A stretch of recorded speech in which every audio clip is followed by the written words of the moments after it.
오늘 예레미야 27장 이제 마무리하며 또다시 예레미야의 마음을 통하여서 오늘 이 시대를 읽어내고 또 하나님의 선하신 뜻을 발견할 수 있는 저와 여러분들의 복된 시간이 되었으면 좋겠습니다. 예레미야 27장 12절로부터 22절까지입니다. 함께 봉독하면서 올려드립니다. 내가 이 모든 말씀대로 유다의 왕 시드기야에게 전하여 이르되 왕과 백성은 바벨론 왕의 멍에를 목에 메고 그와 그의 백성을 섬기소서. 그리하면 사실이라. 어찌하여 당신과 당신의 백성이 여호와께서 바벨론의 왕을 섬기지 아니하는 나라에 대하여 하신 말씀과 같이 칼과 기근과 전염병에 죽으려 하나이까. 그러므로 당신들은 바벨론의 왕을 섬기게 되지 아니하리라 하는 선지자의 말을 듣지 마소서. 그들은 거짓을 예언함이니이다. 이는 여호와의 말씀이니라. 내가 그들을 보내지 아니하였거늘 그들이 내 이름으로 거짓을 예언하니 내가 너희를 몰아내리니 너희와 너희에게 예언하는 선지자들이 멸망하리라.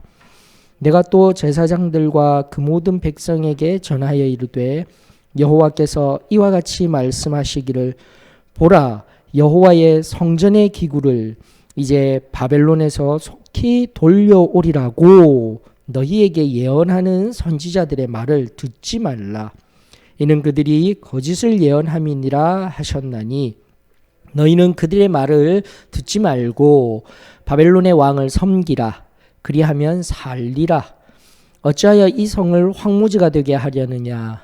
만일 그들이 선지자이고 여호와의 말씀을 가지고 있다면 그들이 여호와의 성전에와 유다의 왕의 궁전에와 예루살렘에 남아있는 기구를 바벨론으로 옮겨가지 못하도록 만군의 여호와께 구하여야 할 것이니라. 만군의 여호와께서 기둥들과 큰 대야와 받침들과 이 성에 남아있는 기구에 대하여 이같이 말씀하시나니 이것은 바벨론의 왕 느부갓네살이 유다의 왕 여호야김의 아들 여고니아와 유다와 예루살렘 모든 귀인을 예루살렘에서 바벨론으로 사로잡아 옮길 때에 가져가지 아니하였던 것이라. 만군의 여호와 이스라엘의 하나님께서 여호와의 성전과 유다의 왕의 궁전과 예루살렘에 남아있는 그 기구에 대하여 이와 같이 말씀하셨느니라. 그것들이 바벨론으로 옮겨지고 내가 이것을 돌보는 날까지 거기에 있을 것이니라. 그 후에 내가 그것을 올려와 이곳에 그것들을 되돌려 두리라. 여호와의 말씀이니라. 아멘. 자, 우리 지난주에 또 다른 상징 행위 곧 표적 행위에 관하여서 시작된 하나님의 말씀 27장 1절로부터 11절까지 살펴보았습니다. 즉 이스라엘에 지금 머물러서 반바벨론 연합을 펼치려고 하는 주위의 다섯 왕 기억하시죠? 3절에 기록되어져 있는 이 다섯 왕과의 연합 속에서 예레미야가 그 다섯 왕에게 전하는 말씀 살펴보았고요. 오늘 본문은 간단하죠. 이제 지난주에 강의한 것이 있기 때문에 12절로부터 16절까지는 왕 시드기야에게, 그리고 16절로부터 22절까지는 제사장들에게, 예루살렘에 있는 제사장들에게 예레미야가 동일하게 예언하는 장면입니다라는 그러한 맥락에서 살펴보시면 좋으실 것 같으셔요. 그렇게 구분해서 27장 전체에 다시 한 번 더 제일 처음 등장하였던 상징행위 곧 표적행위 무엇이었죠? 예레미야 목에 멍에를 매는 것 맞아요. 멍에를 매듯이 바벨론 왕을 섬기라고 지금 계속해서 이야기하는 것이죠. 그리고 그 섬김은 언제까지요? 우리가 잘 알듯 70년만 섬기면 된다. 그리고 그 70년의 시간 동안 하나님을 더욱더 사모하는 시간이 될 거야. 즉 70년의 바벨론 포로 기간, 그리고 유다가 멸망한 것들 너무 아파하지 말고 22절이 오늘 얘기하듯이 하나님께서 모두 다 회복시켜 주십니다. 이 소망이 저와 여러분들에게 그 당시 유다 백성에게 전하여진 오히려 멸망받는다. 70년 동안 어떻게 하나님의 백성이 포로가 된단 말이야 라는 절망의 메시지가 아니라 또다시 소망의 메시지로 오늘 우리의 상황과 함께 연하여서 하나님의 은혜를 맛보아 누리는 귀하고 복된 말씀의 은혜가 임하였으면 좋겠습니다. 자, 중요한 부분은 지난주 바로 이렇게 지난번 두 주 전 강해를 통해서 알려드린 바와 같이 표적행위, 상징행위든 어떠한 선지자의 예언이 있었다 할지라도 결국 그 예언과 명령을 주신 분은 누구요? 예, 하나님이십니다. 다 아니까. 그리고 하나님, 그리고 그 하나님의 명령을 우리는 무엇 하면 되는 거예요? 들었으니 순종인 거예요. 우리에게 필요한 것은 순종이었다라는 것 기억하실 수 있습니다. 그리고 세 번째, 순종하면서 나아갔더니 하나님이 그것을 어떻게 해요? 해석해 주시는 것. 이것이 예언의 구도였습니다라는 것. 내가 해석하고 내가 한 순종을 하였든 불순종을 하였든 내가 해석하고 내가 판단하고 오늘날 현대 사상 속에서의 해석의 시대를 살아가는, 어쩌면 해석도 다 해체되어져 버린 절망의 사상의 시대, 또 우리의 상황의 시대를 살아가는 우리들에게 소망이 되었으면 좋겠어요. 하나님이 해석하시고 하나님이 결론을 내려주시고 하나님이 안다하여 주십니다. 네. 그러므로 아무리 두렵고 떨리는 하나님의 예언의 말씀, 그리고 지금 이 선지서의 말씀이라 할지라도 하나님이 다 하십니다. 하나님 감사합니다. 그 고백이 온전히 흘러나오며 하나님의 말씀대로만 순종하며 나아가는 저와 여러분들이 되었으면 좋겠습니다. 자, 그리야 할 때에 12절로부터 15절까지 시드기야 왕을 향한 예언이 등장하게 되었을 때 이제 구도가 앞서에도 등장한 바와 같이 우리가 순종하고 그대로 따르면 되는데 그렇지 못하게 하는 누군가가 있었어요. 그 하나님의 말씀과 음성에 청종하지 못하도록 방해하는 그 누군가들이 있었으니 그 누군가들이 누구죠? 거짓 선지자들, 끊임없이 등장하고 있는 거짓 선지자들. 자, 그런데 잘 들어보셔요. 거짓 선지자들이라고 해서 이 하나님의 말씀을 방해하는 참 선지자와 대비되는 예레미야와 대비되는 거짓 선지자들이 등장하였는데 오늘 대상이, 이 말씀의 예언을 받는 대상이 누구라고요? 왕, 제사장. 이러면서 어떤 구도가 또 눈에 구약의 아주 중요한 또 커다란 새 구도가 보이기 시작하실 거예요. 이걸 이제 마지막 결론으로 끄집어내면서 오늘의 교훈을 다시 한 번 더 삼아야 되는 겁니다.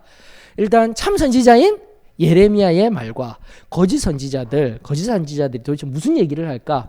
참 선지자인 예레미야는 하나예요. 멍에를 메고, 목에 멍에를 메고, 멍에가 무엇인지, 고대 근동의 이스라엘의 멍에가 무엇인지 알려드린 바와 같이 그 몸에 멍에를 메고 나아가는 그 모습, 참 선지자의 예언은 뭐냐면은 바벨론 왕을 어떻게 하라고요?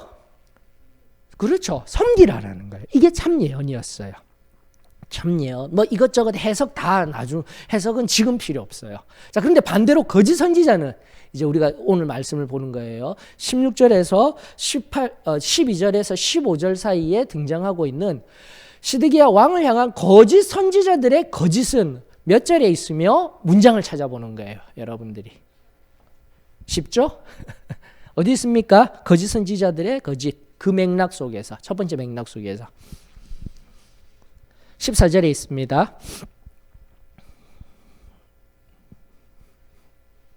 거짓 선지자들이 뭐라 하고 있죠? 바벨론 왕을 섬기지 마라도 아니고 섬기지 않을 것이오라고 이야기하고 있어요. 이게 굉장히 중요한 구문입니다. 섬기지 않을 것이다라는 것은 바벨론이 쳐들어오지 않는다? 안 쳐들어온다. 평안하다.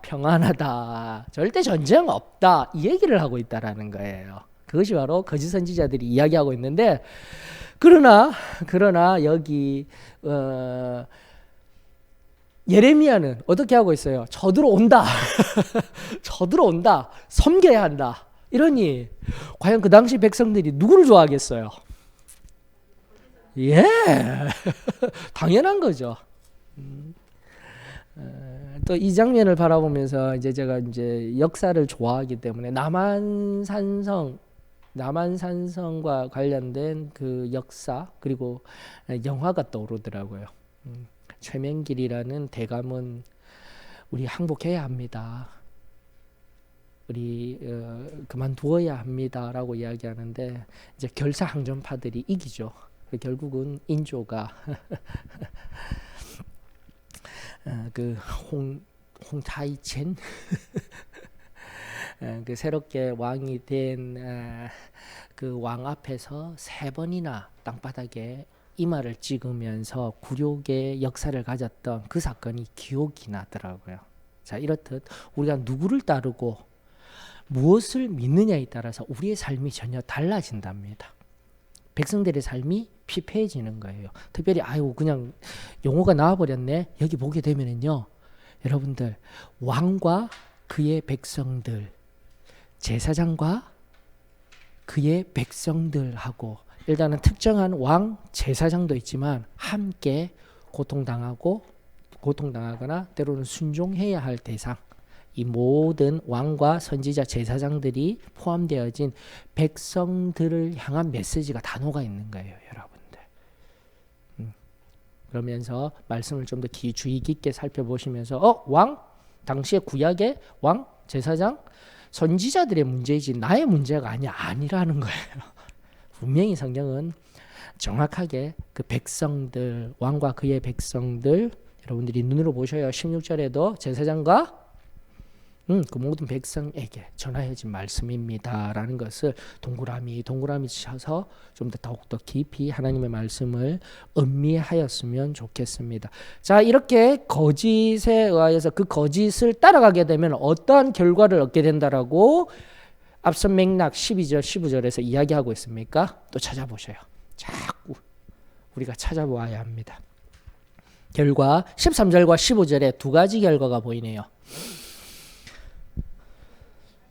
첫 번째는 지난주에 설명해 드린 바와 같이 칼과 기근과 전염병, 참고적으로 제레드 다이아몬드 교수의 그 유명한 책 총균세, 즉 서양 문화사에 성경이 끼치고 있는 그 문화에 그리고 그 역사를 잘 추적한 그 책에도 등장하는 칼, 기근, 전염병에 관한 이야기, 오늘날로 해석하여서 이야기하는 곳에 등장하는 한결같은 하나님 말씀에 불순종하였을 때 우리가 겪게 될 어려움들, 힘겨움들입니다. 그리고 오늘날로 자꾸 해석하여서 이 의미가 나 개인에게도 어떠한 의미의 개념이 되어질지 여러분들이 각자 깊이 묵상하였으면 좋겠어요. 자, 그렇게 죽게 된다라고 13절 이야기하고 있고, 불순종하였을 때 두 번째 결과 15절에 뭐라고 되어 있습니까?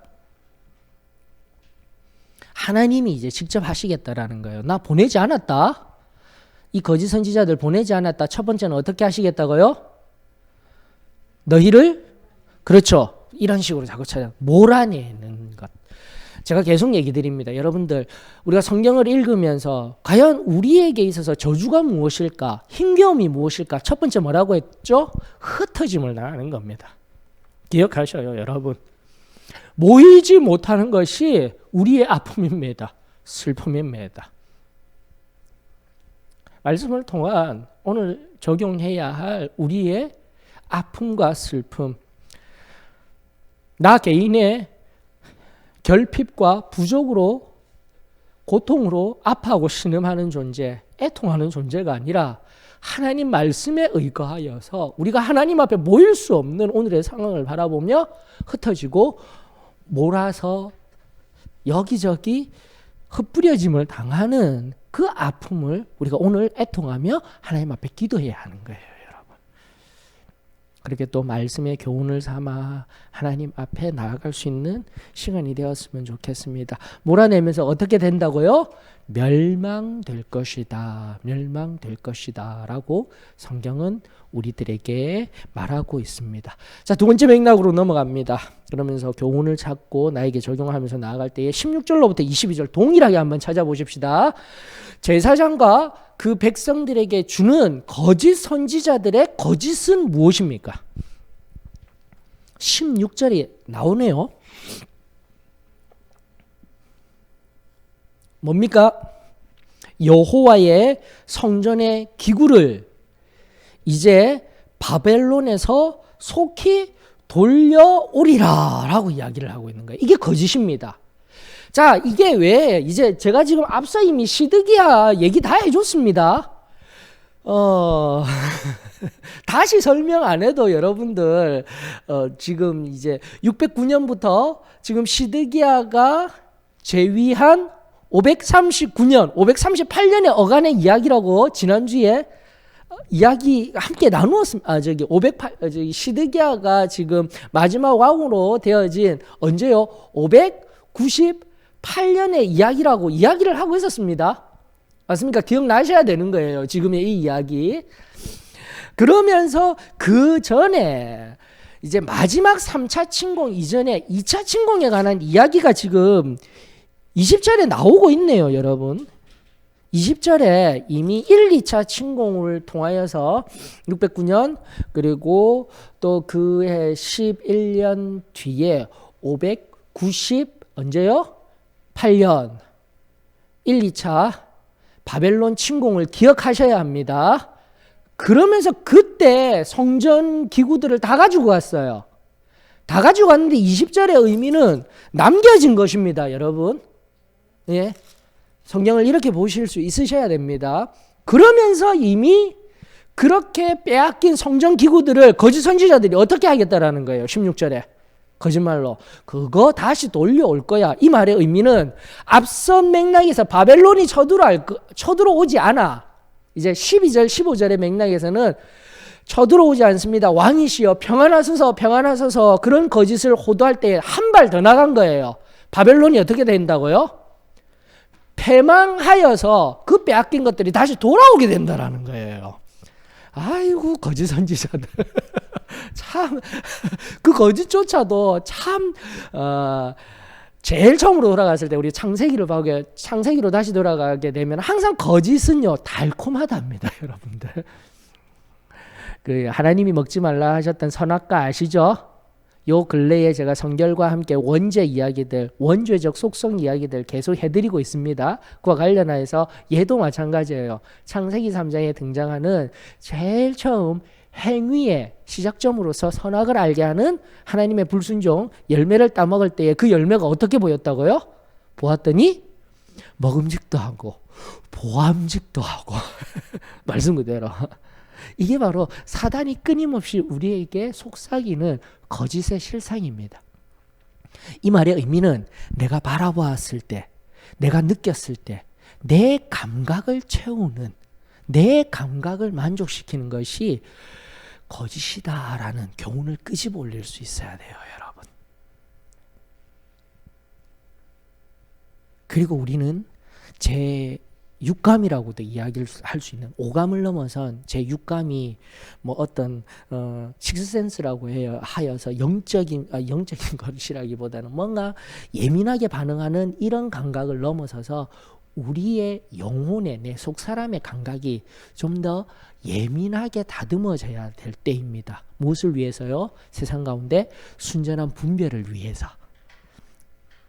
내가 거룩히 구별됨을 위해서, 죄로부터 구분되기 위해서 이 민감함들이 회복되어졌으면 좋겠습니다라는 것 우리가 기억하였으면 좋겠습니다. 자, 그러면서 16절에 이 기구들이 돌아온다라는 이 거짓 속에서 이 달콤한 확장되어진 게 보이시죠? 점진적인 이 거짓을 여러분들이 눈여겨보시면서 오늘날 나의 삶 속에 끊임없이 처음에는요 물질을 더 줄 수도 있고요 내 경험을 극대화시켜 나갈 수도 있어요. 그런데 결국은 마지막은 어떻게 될까요? 그 소유 경험 다 무너집니다. 티끌같이 다 허물어집니다. 세상에서는 참 만족감이 없습니다. 오직 예수 그리스도만이 나의 만족입니다. 이 교훈을 끄집어 올렸으면 좋겠습니다. 우리 주님만 꼭 붙들 수 있는 은혜가 있기를 원합니다. 그렇게 하였을 때 덤으로 얻는 게 뭐라고요?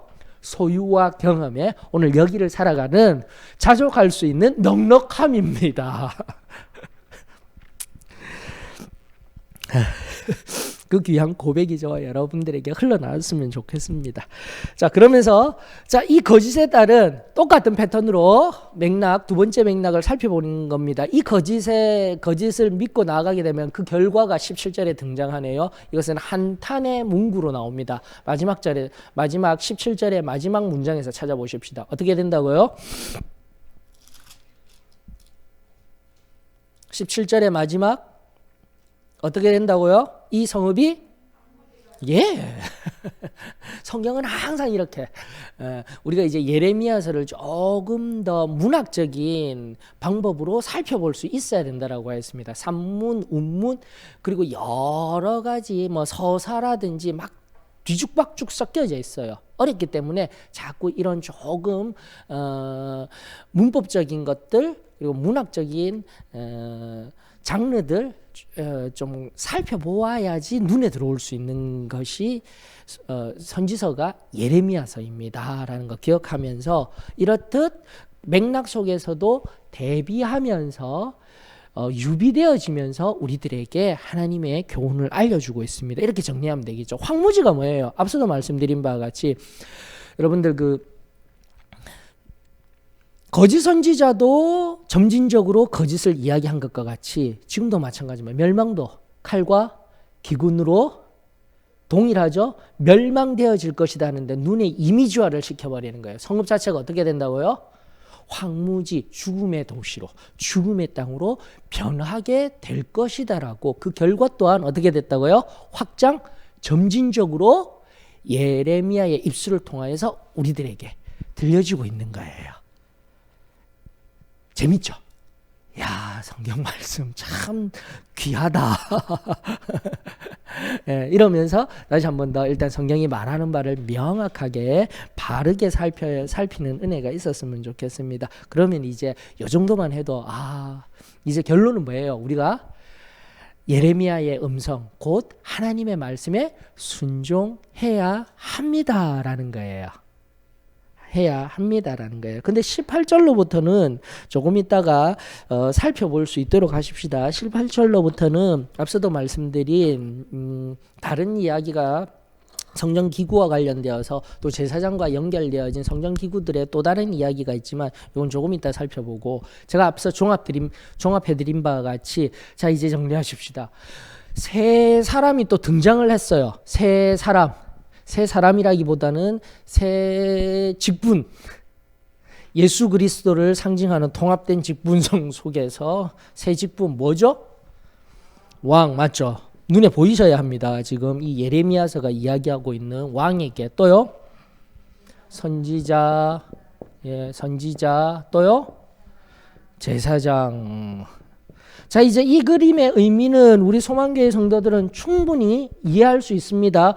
왕, 선지자, 제사장이라는 그 구약의 직분이 통합하셔서 오신 분이 누구시죠? 예수 그리스도. 그리고 그 뜻이 뭐라고요? 메시아. 기름 부음 받았습니다 하였을 때 히브리어 메시아가 나중에 헬라어로 신약시대에 헬라어로 음역되었을 때 뭐였죠?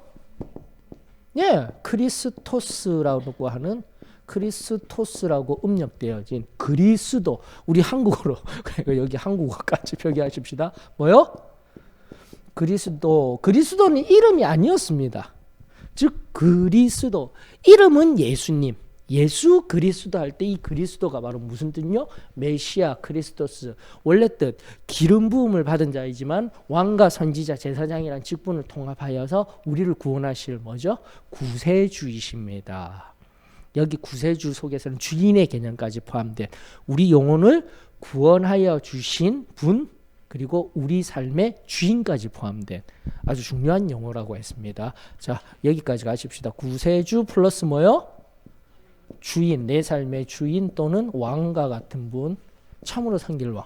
이게 지금 구약으로부터 지금까지 쭉 흘러낸 직분만 가지고도 건져 올릴 수 있는, 우리가 성경 공부를 통해서 건져 올릴 수 있는 예수님을 향한 우리의 고백이 되어져야 합니다라는 것이죠.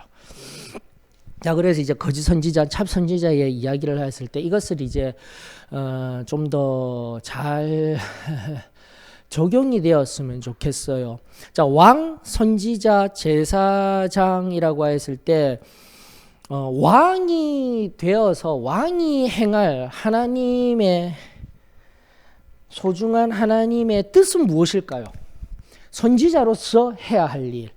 세 가지가 있어요, 여러분들. 구약에 똑같이 왕, 선지자, 제사장이 반드시 해야 될, 하나님이 상징이 되어져서 하나님이 늘 우리들에게 베풀어 주시는 그 무언가가 있어요. 그것이 뭐냐면은 째데크라고 표시된 공의는, 나중에 조금 더 종말론적인 시각에서 바라봐야 돼요. 미시파트는 제가 말씀드렸습니다. 공의, 공평하시는, 나중에 어떻게 해요? 심판하다라는 뜻까지 연결되었더라. 이제 여러분들이 정의가 되어지실 거죠. 여기 뭐라고요? 왕으로서는 하나님을 통해서 우리들에게 끊임없이 주어져야 할 게 뭐라고요? 정의입니다. 정의가 이루어져야 되는 거예요. 의가 이루어지는 거예요. 순간순간에 왕을 통하여서 이루어져야 합니다. 제사장을 통하여서는요. 제사장이 항상 하나님의 긍휼, 자비, 인애, 사랑이라고 표시된 헤세드인 거예요, 여러분들. 그 유명한 정의. 제사장을 통해서는 뭐요? 사랑이라고 표현할게요. 괜찮으시죠? 예, 이게 정말 중요한 부분들이에요. 그래서 히브리서에 예수님을 대제사장으로서 십자가의 그 놀라운 사랑을 전 성경이 통합적으로 우리들에게 이야기하고 있는 겁니다. 잘 살펴야 돼요, 이런 부분들을. 그럼 선지자는 뭘까요, 여러분?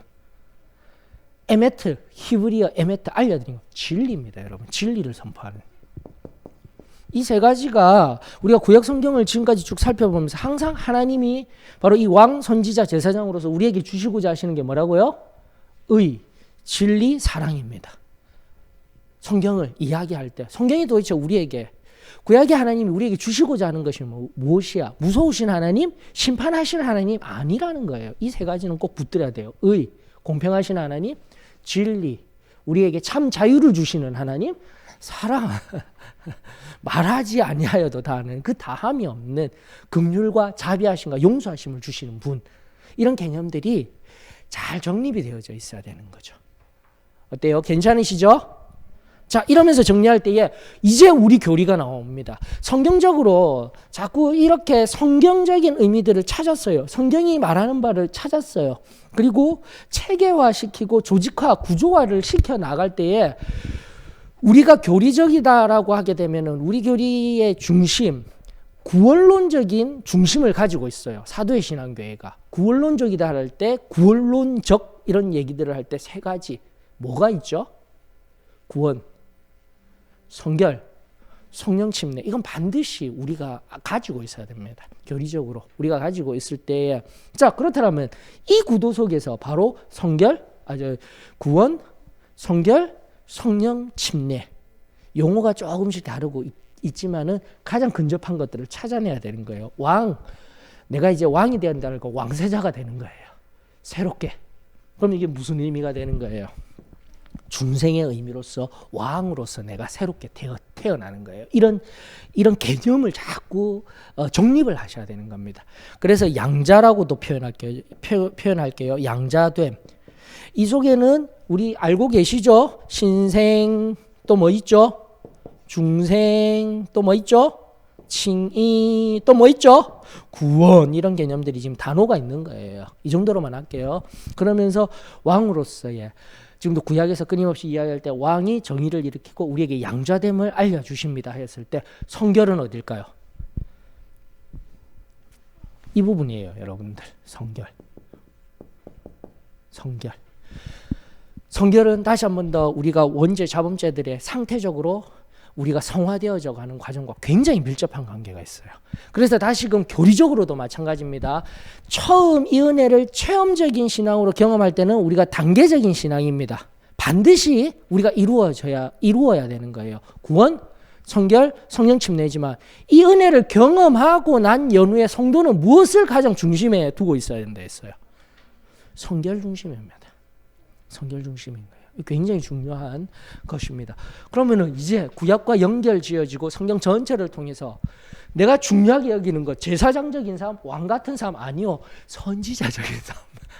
이게 우리 교리 안에 우리가 구조를 가져야 되는 거예요. 도대체 선지자가 누군지를 정확하게 알아야 되는 거예요, 여러분. 교리는 실컷 이렇게 이야기를 하고 또 교리를 구조화시킬 때 우리가 이렇게까지 들어갈 수가 있는데 우리가 너무 모르고 있었던 거예요. 충분히 이해하실 수 있으리라 여겨집니다. 이 정도로만 하고 넘길게요. 자, 성결. 그럼 이게 남은 게 뭐예요? 성령 침례, 제사장에 의하여서 하나님이 그 모든 재물들을 화하게 하시는 것, 성령 침례에 의한 성령의 역사와 굉장한 밀접한 관계를 저는 성령 충만이라고 표현합니다. 성령 충만의 첫 번째 사건, 성령 침례로서 시작되어서 계속 연결이 되어져야 되는 사건이죠. 자, 이렇게 되면은 충분히 구조화시킬 수 있으시죠? 자, 이렇게 되었을 때 이제 실제 우리에게 실제로 이제 교리적으로까지 연결시켰어요. 연결시켰을 때, 자, 우리들에게 오늘날 우리들에게 실제적으로 의미가 되어져야 돼요. 의미로서 우리에게 다가와야 돼요. 즉 제사장을 통하여서 오늘날 우리에게 의미가 되어지는 시공간, 의미라는 것은 자꾸 이제 넓혀지지는 마십시다. 의미가 되어질 때 오늘날 우리에게 시공간 속에서 내게 의미가 되어지는 시간 언제일까요? 지금 여기의 시간. 예배입니다, 여러분. 예배. 굉장히 중요합니다. 예배인 거예요. 제사장적인 요소에서 항상 찾아야 돼요. 우리는 예배하는 자가 되어줘야 합니다. 아멘이시죠? 그리고 이 선지자는요, 성결해서 성화까지 연결되어졌기 때문에 삶입니다, 여러분들. 삶. 지금도 내가 살아가는 총체적인 거예요. 그래서 지금 이 부분이 굉장히 중요해요. 진리와 동일한 용어가 자유예요. 여러분, 진리이신 예수님을 경험하게 되면 나는 자유한 자가 되는 겁니다. 완전한 성결 이야기하고 완전 성화 얘기할 때, 그러면서 우리는 선지자적인 삶을 산다는 것은 내가 막 외치는 삶이 아니라 우리의 삶, 발화 그리고 행위 자체가, 즉 말하고 행동하는 삶의 모습을 통하여서 예수 그리스도를 나타내는 삶인 거예요. 선지자처럼 막 예언하고 이런 게 아닌 거예요, 여러분. 중요한 원리예요. 자, 그러면서 이걸 어떻게 해요? 우리의 삶에 의미가 되는 것은 시공간은 총합적인 삶을 선지자적인 삶이에요. 그럼 여기 하나 남은 건 뭘까요? 이 부분. 왕으로서의 살아갈 때 예배를 드리는 삶 말고는 또 무슨 삶일까요? 삶에 지금 의미가 되는 것들로 내가 시공간을 재구성할 때에 이게 우리가 가장 지금 약한 부분이에요. 근데 개념적으로 내가 왕 같은 존귀한 사람, 은밀하게는 내 속에서는 가장 존귀하다라고 하여서 교만까지는 안 가더라도 나 자신을 높이는 마음들은 다 이런 왕 같은 정의, 구원받고 초보다고 생각하는데 실제적인 의미로서는 우리에게 가장 약한 부분이 이 부분이에요. 무엇이냐면 선교예요, 여러분. 이걸 우리가 오늘 새롭게 끄집어 올렸으면 좋겠습니다, 여러분. 이거 제가 이제 몇 년 전이죠. 한 3, 4년 전에 지금 교회론 오늘날 현대 안에서의 우리 교회 개신교 내의 교회론의 중심이 선교적 교회라는 용어가 있습니다. 미셔널 처치라는 그 용어에 의하여서 정의되어져서 한번 얘기해 드렸을 거예요. 안으로 들어오는 것과 바깥으로 나가야 된다고요. 안에서만 머물러 있으면 안 되는 거예요. 이게 바로 지금 안의 개념. 이게 뭐죠? 바깥에 나가서 그냥 내 마음대로 살아가는 것이 아니라 못하라는 거예요. 이게 선교해야 되는 거예요. 이게 지금 삶으로 다 연결되어져야 되는 거예요. 그래서 일의 신학이라든지 오늘 우리가 왕으로 살아간다는 의미는 저는 하나님 앞에 우리 맡겨두신 양들을 중보하는 중보자로 하나님 말씀을 연구하여 가르치는 자로 그리고 목회자로서 살아가고 있지만 여러분들도 마찬가지예요. 여러분들의 삶 속에서 목사님만 성직자, 나만 성직자가 아니라 다시 한번 더 개신교 신앙은 뭐라고 했어요? 만인 제사장설 이 부분의 영역이 아니라 여기의 영역이에요. 내 삶 자체가 선교적인 삶이 돼야 되는 거예요, 여러분. 삶 따로 예배 따로가 아니에요. 예배의 시간에만 제사장처럼 되어져서 거룩하게 앉아 있는 게 아니라 어디에요? 세상 속에서 나갔을 때는 바로 하나님 은혜에 붙들려서 선교자로 살아가야 되는 거예요. 이렇게 자꾸 개념을 명확히 하여서 살아낼 때 언젠가 그래요. 미셔널 처치 얘기할 때도 예배를 통해서 항상 빙이 되어야 됩니다. 존재가 되어져야 합니다. 가장 단순한 내가 먼저 은혜가 경험되어야 합니다. 체험적인 신앙까지 연결시켜서 말씀드렸어요. 빙, 존재가 되는 거예요. 경험을 해야 되는 거예요. 예배를 통해서 항상 경험되어서 새 힘을 얻는 거예요. 성령으로 충만하여지고 새 힘을 얻어서 나가서 무엇을 한다고 했어요? doing 해야 된다 했죠. 맞습니까? 기억이 나실 거예요. 예전에 이렇게 하면서 실제 나가서 선교하는 삶인 거예요. 그래서 제가 교회와 에클레시아와 사도 어퍼슬즈 얘기를 해드리면서 사도와 교회가 바로 들어갔다 나왔다 안으로 들어왔다 나갔다 하는 삶의 원리들 이미 한번 특강을 통해서 알려드렸습니다. 그러면서 어디로 연결되어지나? 이것이 바로 총체적인 선지자로서의 삶. 말로 지금의 여기 나오라는 참선지자 하나님의 예언을 들어서 뭔가 특별한 것을 받아서 아니에요. 우리의 성결한 삶은 삶 자체가 24시간 자체가 숨쉬는 공간 안에서 하나님과 동행하며 삶 하나하나가 참으로 우리 주님만을 나타낼 수 있는. 그래서 제가 요즘 들어서 모든 보듬 말이 좀 이상해요 하는데 모든 보듬 뭐죠? 예. 이거 이제 제가 지금 중심에 놓고 있는 제 표현인 거예요. 모듬이라는 말은 모든 것들에 좀 더 이제 안으로 들어오는 개념이에요. 이 개념이. 보듬이라는 것은 아웃의 개념이에요. 세상을 향해서 보듬는 사람이 되는 거예요. 이게 성결이에요. 내가 딱 거룩히 구별되어져서 나만의 성결? 아니에요. 제가 개념을 더욱더 깊이 바라보시라고 했습니다. 갈라디아서 2장 20절에 의하여서 나는 죽었어요. 내가 없는 것이 성결이에요. 나의 성결 이런 개념이 없고 내가 딱 사라져서 나는 완전히 녹아든 존재가 되는 거예요. 보듬어진 하나님의 은혜에 의하여서 이제는 인아웃이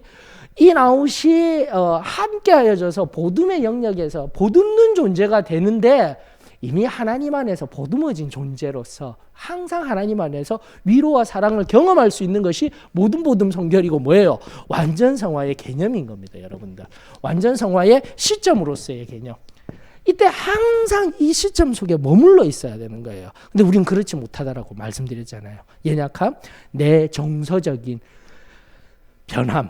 오늘 아침에도 우연이다.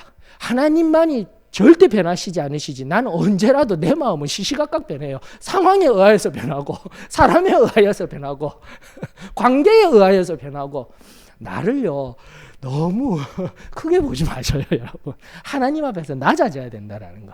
나는 사라져야 되는 거예요. 이 귀한 진리를 우리가 받아놓고 있는 거예요. 그래서 저는 이것을 이런 식으로 풀어가고 있는 중인 거예요, 여러분들.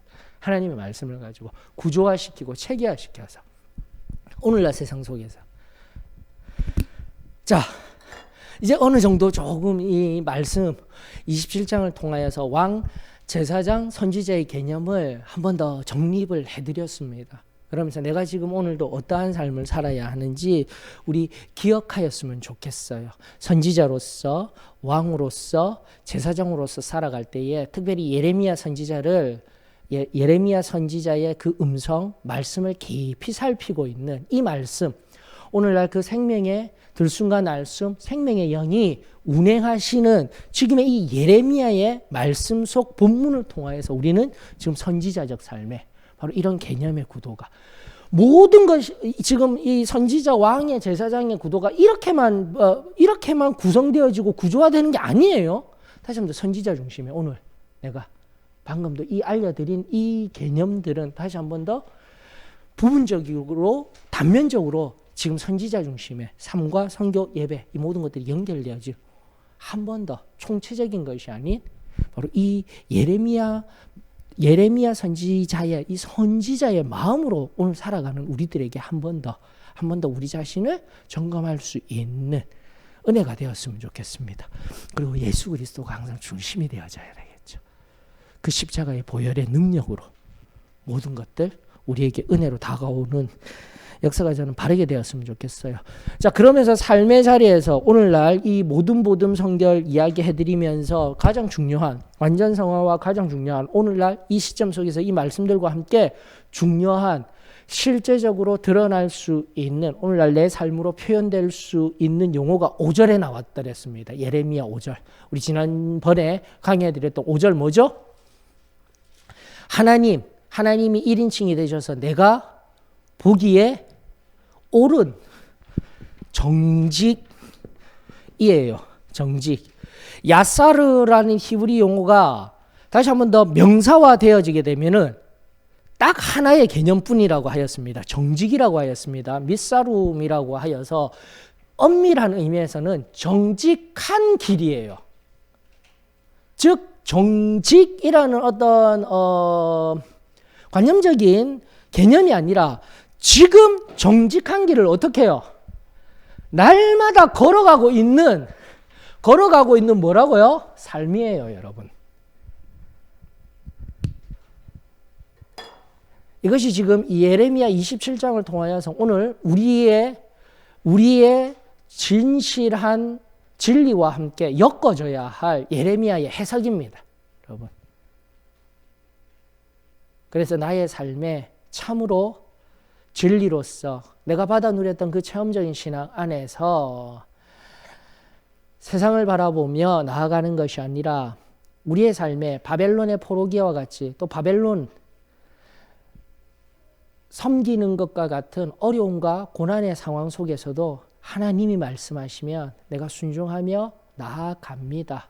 이 고난과 어려움 속에서도 온전히 주님만을 바라보며 나아가는 저와 여러분이 되었으면 참으로 좋겠습니다. 그러면서 마지막 18절 눈여겨보십시오, 여러분. 18절. 그러므로 우리가 오늘 이제는 지금 내가 무엇을 해야 합니까? 정직까지 찾아내었습니다. 27장이 이야기하고 있는 5절의 말씀을 중요하게 여겨서 오늘 삶에 우리가 완전성화, 관념적으로 또다시 과거적인 나의 경험으로만 끝난 것이 아니라 이 총체적인 진리를 통하여서 정직해야 합니다. 정직해야 합니다 했을 때 그 정직한 입술로 18절 말씀을 깊이 묵상할 때 무엇을 해야 합니까? 중보를 해야 되는 거예요, 여러분들. 그리고 그 중보는 다름 아닙니다. 회복시켜 주시옵소서, 풍성하게 해주시옵소서, 복받게 해주시옵소서가 아니라 지금 여기에 남아있는 이것 잃어버리지 아니하도록, 다시 뺏기지 아니하도록 하나님 나를 붙들어 주시옵소서, 우리를 붙들어 주시옵소서, 이 기도가 필요한 거예요. 이것이 지금 오늘 여기에서의 예레미야서를 통한 오늘 우리에게, 오늘 여기를 살아가는 우리 소망교회 신앙이 늘 현재적인 신앙이 되어져야 할 이 모든 것을 통합한 말씀의 원리 속에서, 신앙의 원리 속에서 오늘 이 한 주간에 귀하고 복된 능력의 말씀이 되었으면 참으로 좋겠습니다. 그래서 오늘 우리가 기도 제목 삼고 오늘 또 이 한 주 동안 우리가 기도하며 표지를 삼아야 할, 목적을 두어야 할 생명의 말씀의 경우는 무엇입니까? 다시 한 번 더 지금 여기에 있는 것, 작지만 아직 빼앗기지 아니한 사랑하는 내 형제 자매들, 그리고 지금 남아있는 이 모든 것들 귀히 여기며 내 형제 자매들 사랑합니다. 또다시 품어낼 수 있는 마음, 그리고 남아있는, 그럼에도 불구하고 남아있는 내 안에 소중한 것들을 하나님 사단에게 또다시 빼앗기지 않도록 나의 마음을 꼭 붙들어 주시옵소서. 기도하며 하나님이 22절에 이제 넘어가는 거예요. 22절에 모든 것을 바로 그때 회복시켜 주실 모든 것들을 하나하나 완전하게 회복시켜 주실 궁극적인 새 예루살렘을 소망하면서 오늘 우리 삶의 전 영역 가운데 하나님의 예배를 통한 은혜 받고 세상을 향한 선교 그리고 삶의 모든 것들이 회복되어질 수 있는 저와 여러분들의 복된 한 주가 되어졌으면 참으로 좋겠습니다. 예. 기도하고 마칠까요? 참조적으로 옆에 관주 성경이 있는 곳에 다 나왔습니다. 언제 회복되죠 이것이? 에스라서 1장 7절 8절 보셔요. 11절까지도 눈여겨보시면 됩니다. 에스라서 1장 7절에서 8절에 보게 되면은 누구 계속 이사야서를 통해서 우리 나오는 그 한 사람 바사에 의해서 고레스 있죠. 읽어드릴게요. 고레스 왕이 또 여호와의 성전 그릇을 꺼내니 옛적에 느부갓네살이 예루살렘에서 옮겨다가 자기 신들의 신당에 두었던 것이라. 바사 왕 고레스가 창고지기 미드르닷에게 명령하여 그 그릇들을 꺼내어 세워서 유다 총독 세스바살에게 넘겨주니 597년, 598년에 이 예언을 하였는데 언제 이것이 회복되냐면 에스라 선지자가 이제 에스라 학사가 올 때 이 1장에 근거해서 할 때는 535년 정도가 되는 거예요. 여러분들 회복되는 이 시점이 지금으로부터 몇 년 전이요? 한 5, 60년 전에 예언되어졌던 말씀이 성취가 됩니다. 그러므로 오늘 우리들에게도 반드시 내게 남은 것들을 꼭 부여잡고 마음을 지키며 온전히 하나님을 의지하며 나아갈 때에 저는 믿습니다. 우리 소망교회의 진정한 회복과 한국 사도의 신앙교회의 진정한 성결 신앙의 참된 부흥의 역사가 그리고 나아가 전 세계를 뒤덮고 지금도 운행하시는 성령 하나님의 그 충만한 은혜의 역사가 오늘 여기에 말씀으로 새롭게 힘을 얻은 우리 한 사람을 통하여서 그 누군가를 통하여서 마중물처럼 그 놀라운 부흥의 마중물처럼 사용되어짐에 이 시간 감사를 드리며 하나님께 기도하며 또 이 한 주를 승리하며 행복하십시다.